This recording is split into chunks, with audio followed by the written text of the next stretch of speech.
Hello student, आप सभी का स्वागत है आपके अपने यूट्यूब चैनल शिवा एकेडमी में। दोस्तों, आज हम एनसीईआरटी का 5th चैप्टर पढ़ेंगे।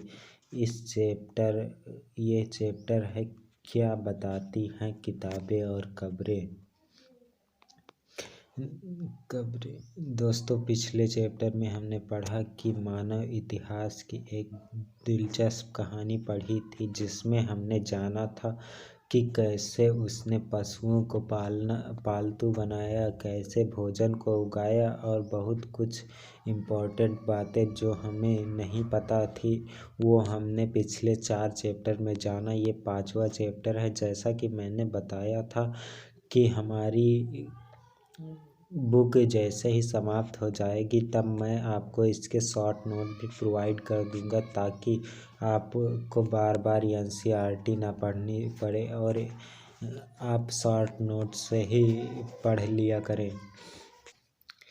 पिछले अनुभाग को एक बार फिर पढ़ो और यह पता लगाने की कोशिश करो कि राजा क्या करते थे। आप पिछली वीडियो देख लेना, उसकी लिंक मैं आपको डिस्क्रिप्शन में प्रोवाइड कर दूंगा। ओके। जनता या पूरे समुदाय के लिए 2 शब्दों का इस्तेमाल होता था। एक था जन, जिनका प्रयोग हिंदी व अन्य भाषाओं में आज भी होता है। दूसरा था विस, जैसे बैस शब्द निकला है।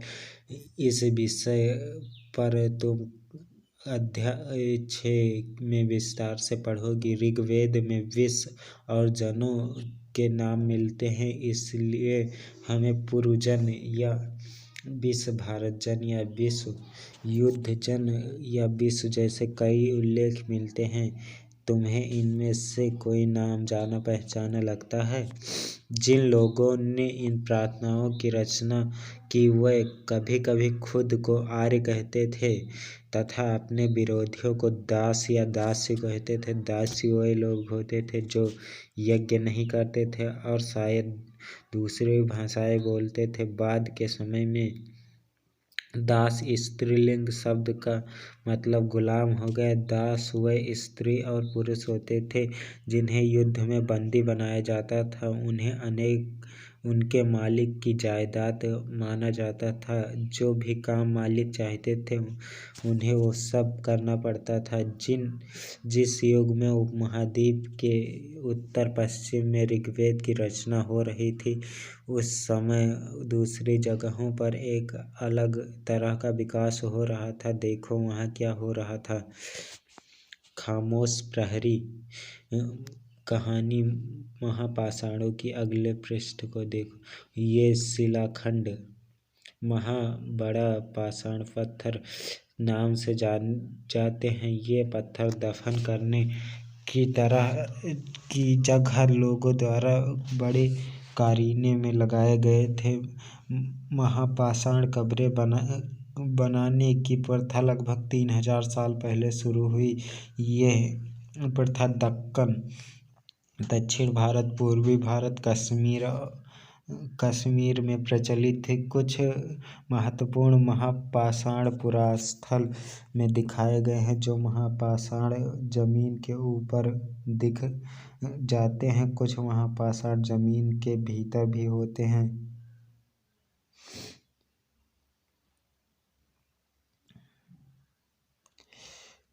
कई बार पुरातत्वविदों को गोला सजाए एक पत्थर मिले हैं। कई बार अकेला खड़ा हुआ पत्थर मिलता है। ये ही एकमात्र प्रमाण है जो जमीन के नीचे कब्रों को दर्शाते हैं। पाषाणों के निर्माण के लिए लोगों को कई तरह के काम करने पड़ते थे। हमने जो कार्यों की सूची बनाई है उन्हें क्रमबद्ध कर गड्ढे खोदना, शिलाखंडों को ढोकर लाना, बड़े पत्थरों को तराशना और मरे हुए को दफनाना।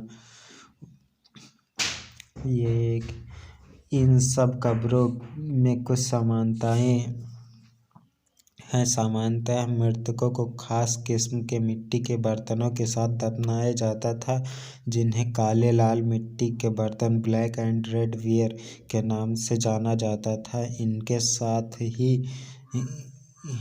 ही मिले हैं। लोहे के औजार और हथियार, घोड़ों के कंकाल और सामान साथ तथा पत्थर और सोने के गहने। क्या हड़प्पा के शहरों में लोहे का प्रयोग होता था? लोहे के ये उतना इम्पोर्टेंट नहीं। लोगों की सामाजिक असमानताओं के बारे में पता करना। पुरातत्वविद यह मानते हैं कि कंकाल के साथ पाई गई चीज़ें मरे हुए व्यक्ति की ही रही होंगी। कभी कभी एक कब्र की तुलना में दूसरी कब्र में ज़्यादा चीज़ें मिलती हैं। यहाँ एक व्यक्ति की कब्र में 33 सोने के मनके और शंख पाए गए हैं। दूसरे कंकाल के पास सिर्फ कुछ मिट्टी के बर्तन ही पाए गए हैं। यह दफनाए गए लोगों की सामाजिक स्थिति में भिन्नता को दर्शाता है। कुछ लोग अमीर थे तो कुछ लोग गरीब, कुछ लोग सरदार थे तो दूसरे अनुयायी। क्या कुछ कब्रगाहें खास परिवारों के लिए थी? कभी कभी महापाषाणों में एक से अधिक कंकाल मिले हैं। वे यह दर्शाते हैं कि शायद एक ही परिवार के लोगों को एक ही साथ अलग अलग समय पर दफनाया गया था। बाद में मरने वाले लोगों को पोर्ट होल के रास्ते कब्रों में लाकर दफनाया जाता था। ऐसे स्थान पर गोलाकार लगाए गए पत्थर या चट्टान चिन्हों का काम करते थे, जहां लोग आवश्यकतानुसार शवों को दफनाने दोबारा आ सकते थे। इनाम गांव में एक विशेष व्यक्ति की कब्र। यह भीमा की सहायक नदी घोड़ के किनारे की एक जगह है। इस जगह पर 3600 से 2700 साल पहले लोग रहते थे। यहाँ वयस्क लोगों को प्रायः गड्ढे में सीधा लिटाकर दफनाया जाता था। उनका सिर उत्तर की ओर होता था। कई बार इन्हें घर के अंदर ही दफनाया गया था उनका जाता था। ऐसे बर्तन जिनमें शायद खाना और पानी हो दफनाए गए शवों के पास रख दिए जाते थे। एक आदमी को 5 कमरों वाले मकान के आंगन में 4 पैरों वाले मिट्टी के एक बड़े से संदूक में दफनाया गया था। बस्ती के बीच में बसा यह घर गांव के सबसे बड़े घरों में से एक था। इस घर में एक अनाज का गोदाम भी था। शव के पैर मुड़े हुए थे। क्या तुम्हें लगता है कि यह किसी सरदार का शव था? अपने जवाब कारण बताओ। ये इम्पोर्टेंट नहीं है, अगर आप चाहें तो वीडियो पॉज करके पढ़ सकते हैं। ओके। इनाम गांव के लोगों के काम धंधे। इनाम गांव में पुरातत्वविदों ने गेहूं, जौ, चावल, दाल, बाजरा, मटर और तिल के बीज मिले हैं।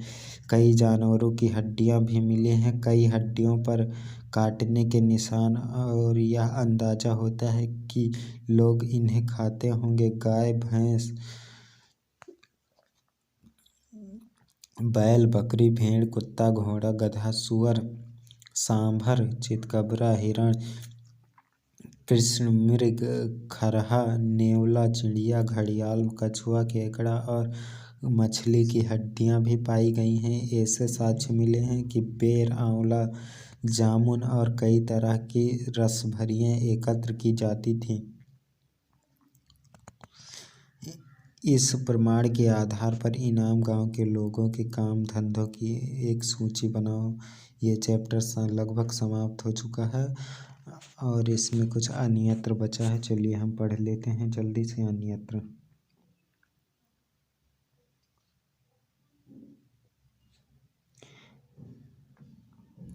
अन्यत्र एटलस में चीन को देखो।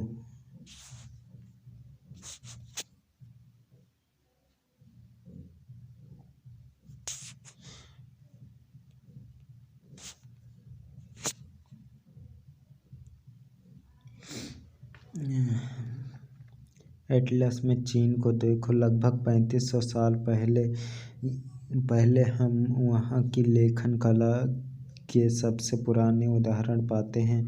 यह जानवरों की हड्डियों पर लिखा गया। इन्हें भविष्यवाणी करने वाली हड्डी कहा जाता है क्योंकि यह मान्यता है कि ये भविष्य बताती हैं। राजा लोग लिपिकारों से इन हड्डियों पर सवाल लिखवाते थे, क्या वे युद्ध जीतेंगे, क्या फसलें अच्छी होंगी, क्या उन्हें पुत्र होंगे। फिर इन हड्डियों को आग में डाल दिया जाता था, जहां इनमें गर्मी से चटक कर दरारें पड़ जाती थी। भविष्यवक्ता इन दरारों को बड़े ध्यान से देखकर भविष्यवाणी करने की कोशिश करते थे। जैसा शायद तुम भी सोच रही हो, ये भविष्यवक्ता कभी कभी गलती भी करते थे। ये राजा शहरों के महल बनवाकर रहते थे। उन्होंने बेशुमार दौलत इकट्ठी कर ली थी, जिनमें बड़े बड़े नक्काशी किए हुए कांसे के बर्तन शामिल थे, लेकिन वे लोहे का इस्तेमाल करना नहीं जानते थे। ऋग्वेद में राजा और इन राजाओं के बीच कोई फर्क बताओ।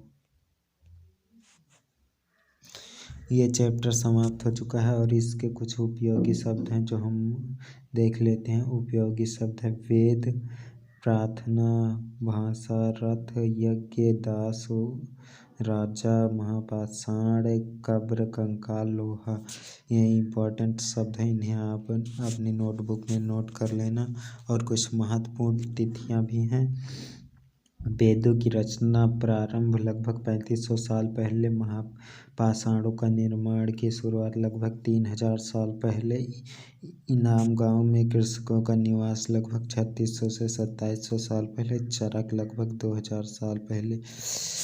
ऐसी ही वीडियो के लिए आप हमारे चैनल को सब्सक्राइब कर लीजिए और पास में भी जो नोटिफिकेशन बेल भी है उसे भी प्रेस कर दीजिए, ताकि हमारी आने वाली वीडियो आपसे एक भी मिस ना हो।